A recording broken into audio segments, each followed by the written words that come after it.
Europe is a nice place with some really great people, but man, do we love to throw things away.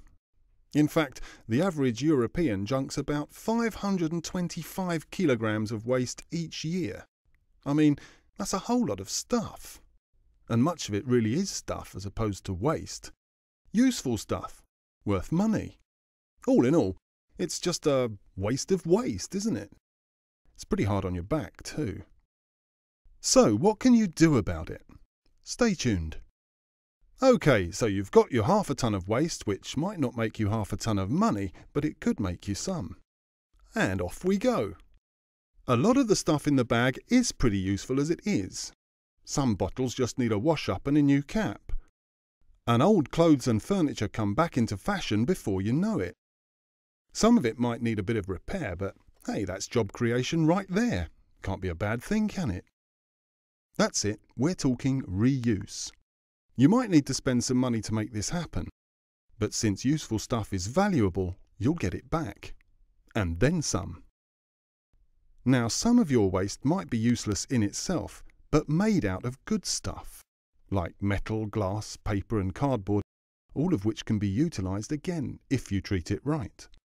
And in fact, some of the really weird stuff used in electronic gadgets is so scarce that we actually need to use it again, if we don't want to run out. And yes, it's called recycling. Of course, collecting and processing isn't free, but here's the clever bit. Recycling turns your waste into useful stuff that can be sold. Shazam! Money in the bank, mate. And as if by magic, new jobs will appear as well. So, how's your back then? Better, eh? Looking good. OK, let's go. Let's have a look at what's left in the bag. Food leftovers, used cooking oil, some wooden paper, lots of plastic and, ew, smelly stuff like cat litter and used diapers that sadly can't be reused or recycled. Or can it? Actually, it can. If you burn it to generate power and heat buildings, and collect the biogas to use as fuel, it might not smell of roses, but hey, this is useful stuff. Of course, you need to make some initial investments, but in the long run, burning waste is definitely a whole lot cheaper than burning oil or coal. Same with greenhouse gas emissions. No contest, really. And then there's job creation again. This neat little trick is known as energy recovery. Not much left in the bag, is there? A whole lot less than half a tonne, that's for sure. Time to get rid of what's left at that place we all know and hate as the dump. Sadly, it can't be avoided completely. Some waste is simply useless and won't even burn. Ah well. Of course, you don't want poisons lying about, so harmful stuff needs to be securely destroyed or stored out of harm's way. Safety first, of course.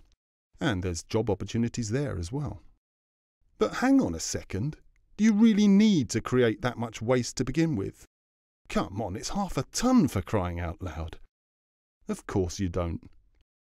We could all begin by actually eating the food we produce. Today, half of it goes into the bin somewhere along the line. I mean, that's just wrong. Another good idea is to steer clear of disposable containers and packaging. And why not try reading the paper online instead of on paper? And so on. The trick is to reduce the amount of stuff you throw away in the first place. So there you have it. And you know, the cool thing is that all this is being done all over Europe as we, or rather I, speak. For instance, in Norrköping, Sweden, 4 local fuel and power companies literally live off each other's waste. The stuff that one company discards becomes the next one's raw material. And round it goes. Brilliant. Meanwhile, in Hungary, a mushroom-growing company have this really sweet sideline going. An electric power plant fueled by biogas made from mushroom scraps and used growing substrate that produces marketable green power. I mean, how clever is that? And in Cumbria, in the UK, the county waste management people have worked with teachers and pupils to turn the Cockermouth School into a sustainable school. This is good news in more ways than one. Not only does the school chuck away a whole lot less than before, but the pupils have become expert reusers, recyclers and reducers in the process. And that's vital. After all, we're not born with sustainability skills. We all need to learn them. It's not like it's rocket science or anything, or it would be Stephen Hawking telling you this and not me. But still, knowledge is power. Green power. So, education and information is a big piece of the puzzle, no doubt. Costly, sure, but then again, you need to create jobs, don't you? I mean, let's face it, wasting your waste is such a waste. If you want to know more about waste as a resource, check out www.wastetoenergy.eu.